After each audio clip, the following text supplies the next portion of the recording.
Berenstain Bears' Valentine Love Bug by Mike Berenstain. It was the middle of winter, and all of Bear Country lay snoozing under a deep, snowy blanket.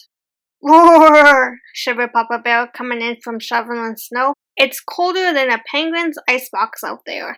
Come and warm up by the fire, dear, said Mama Bear, pouring him a cup of cocoa. Then she settled down to read her mail. The cups were warm and cozy by the fire, too. Brother was sorting his baseball cards and dreaming of spring. Honey was seeing how high she could stack her blocks. Sister was making valentines for the upcoming school Valentine's Day party. It was still 2 weeks away, but it couldn't come soon enough for Sister. It may be cold outside, she sighed, but Valentine's Day makes me feel all warm and cozy inside. Yuck, said Brother. What a little love bug. A love bug, said Sister. That's a great idea. I'm going to sign all my Valentines from the love bug. She began to sign her Valentines that way and added a cute little picture of a heart-shaped ladybug to each one. Mush, muttered Brother. Actually, he enjoyed getting Valentines from some of the Gore cubs in his class. But he wasn't going to admit it, especially to Sister. And speaking of love, said Mama, here's a letter from Cousin Cora. It says she's getting married on Valentine's Day. Married, said Sister. On Valentine's Day? Are we going to the wedding? We certainly are, said Mama. We're all invited. In fact, she's asked you to be her flower girl. Me? A flower girl? Said Sister. I've always wanted to be a flower girl. She felt like she had hit the love bug jackpot. Things began to happen in the Bear family treehouse over the next 2 weeks. Wedding things. Packages began to arrive.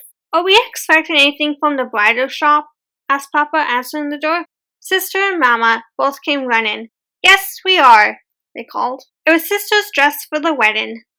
Oh, isn't it beautiful? She said. You're going to be the loveliest flower girl ever, said Papa. For a little love bug, a Valentine's Day wedding was even better than a school Valentine's Day party. Day after day, Sister studied wedding books and magazines. She brought one to the dinner table one evening.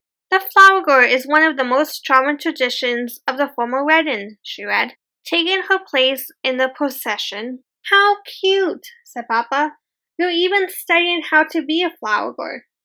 But Mama was thoughtful.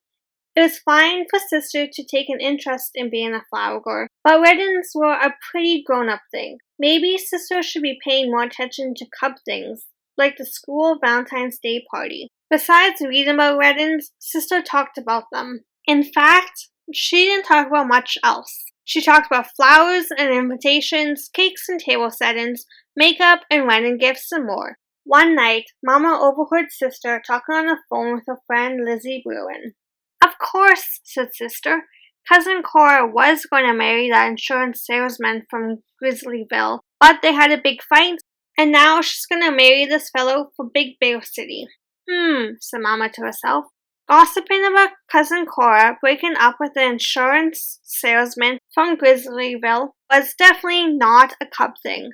Mama decided it was time to have a little talk with Sister.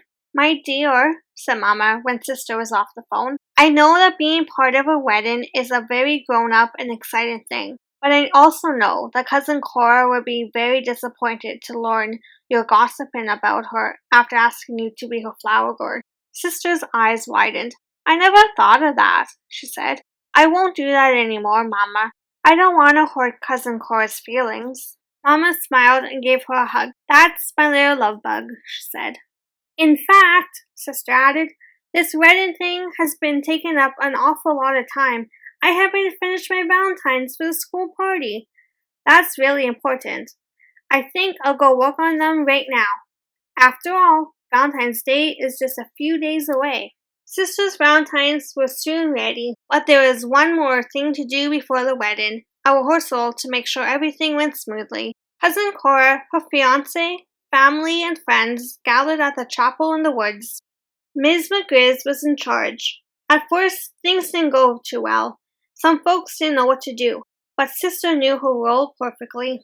It seems that if a little flower girl can do the march properly, said Miss McGrizz, the new ushers and bridesmaids ought to be able to do the same. Mama and Papa were very proud of their little flower girl. Valentine's Day came at last, and the school party was a great success. Sister's Lovebug's signature was a big hit. Billy Griswold gave her a nice card with lots of hearts and flowers. Sister had a little crush on him, but she wasn't going to admit it, especially to him. Sister had such a wonderful time at the party, she lost track of time. "Hey, Lovebug," said Brother, packing up his school things. "It's time to get going." "Huh?" said Sister. "Why?" She was busy talking to Billy Griswold. "There's this little thing called a wedding," said Brother. "The wedding," said Sister. "I almost forgot. Come on, we've got to go get ready." A little later, the Bear family arrived at the chapel in the woods. They joined the other wedding guests going inside. Sister and the bridesmaids gathered at the door, with Miss McGrizz guiding them in their places. Sister looked down at her new dress. It looked a little wrinkly, but before she had time to worry, the wedding march started playing, and she found herself walking down the aisle. She tossed flowers from her basket as she marched. 1, 2, 3, toss. 1, 2, 3, toss, she whispered to herself. The bride followed and joined the groom. Preacher Brown began the service. "Dearly beloved, we are gathered here for better or worse, for richer or poorer, in sickness and health." Sister felt a little lump in her throat. Talk about feeling all warm and cozy inside. At last, the preacher said, "I now pronounce you bear and wife. You may kiss the bride." A tear came to the eye of the little Valentine Lovebug, but Brother Bear just sighed. "Mush," he muttered.